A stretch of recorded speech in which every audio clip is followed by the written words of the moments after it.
Hello friends, આજનો આ નાસ્તો ફટાફટ બની જાય એવો છે અને બાળકોનો ફેવરેટ છે.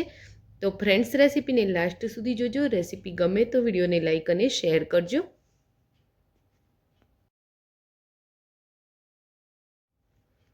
તો આજનો આ નાસ્તો બનાવવા માટે મેં અહીં 6 નંગ બ્રેડ લીધી છે અને હવે એને કાપી લઈશું.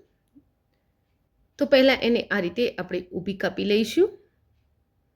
તો આ રીતે 3 ભાગમાં કાપીશું અને એ જ રીતે એના આડા પણ આપણે 3 ભાગ કરી લઈશું અને આ રીતના પીસ આપણે એના રેડી કરીશું.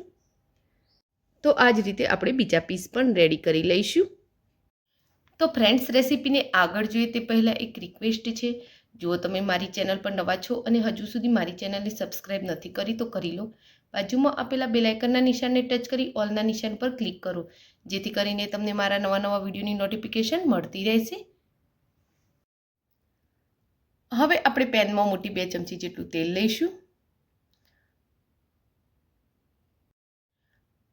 અને તેની સાથે જ આપણે એક મોટા ટુકડા જેટલું બટર લઈશું. તો આ બટર મારું ઘરમાં બનાવેલું ફ્રેશ જ છે. હવે એને મેલ્ટ કરી લઈશું. બટર મેલ્ટ થાય એટલે આપણે એમાં ઝીણી સમારેલી ડુંગળી એડ કરીશું અને તેને થોડીવાર માટે સાંતળી લઈશું.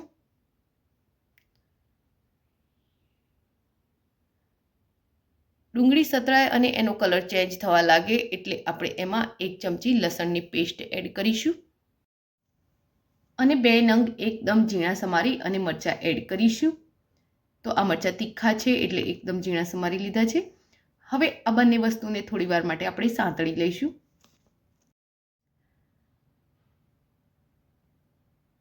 લસણ અને મરચાં સતળાઈ જાય એટલે આપણે એમાં ઝીણું સમારેલું કેપ્સિકમ એડ કરીશું.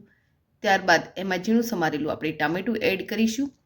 5 ચમચી જેટલી હળદર, અડધી ચમચી જેટલું મરચું, 5 ચમચી જેટલો કાળા મરીનો પાવડર, સ્વાદ મુજબ મીઠું, અડધી ચમચી મેજિક મસાલો યા મેગી મસાલો એડ કરીશું.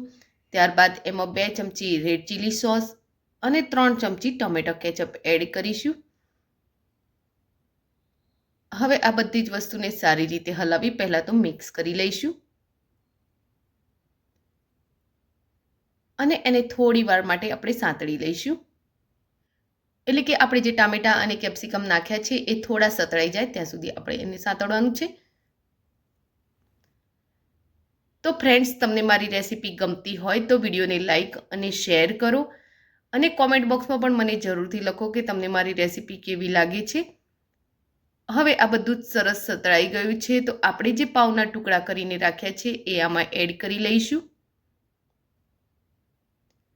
અને તેને હલાવી મિક્સ કરી લઈશું.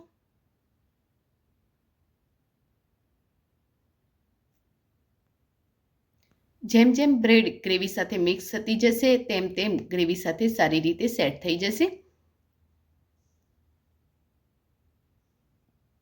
તો આ રેસીપીને તમે મસાલા બ્રેડ કહી શકો, બ્રેડના પૌવા કહી શકો, બ્રેડની ઉપમા કહી શકો, તમને જે ઠીક લાગે એ એનું નામ આપી શકો એમ છો. તો ફક્ત 2 મિનિટમાં આપણો આ ચટપટો નાસ્તો તૈયાર છે. તો એને આપણે સર્વ કરી લઈશું. તો ખાવામાં એકદમ ટેસ્ટી છે અને બાળકોને તો આ બહુ જ ભાવે છે. તો ફ્રેન્ડ્સ, આજની આ રેસીપી તમને કેવી લાગી એ કોમેન્ટ બોક્સમાં જરૂરથી લખજો. રેસીપી ગમી હોય તો વિડીયોને લાઇક અને શેર કરજો. આવી જ બીજી રેસીપી જોવા માટે મારી ચેનલને સબસ્ક્રાઈબ કરી લેજો. Thank you for watching my video. જય શ્રી કૃષ્ણ.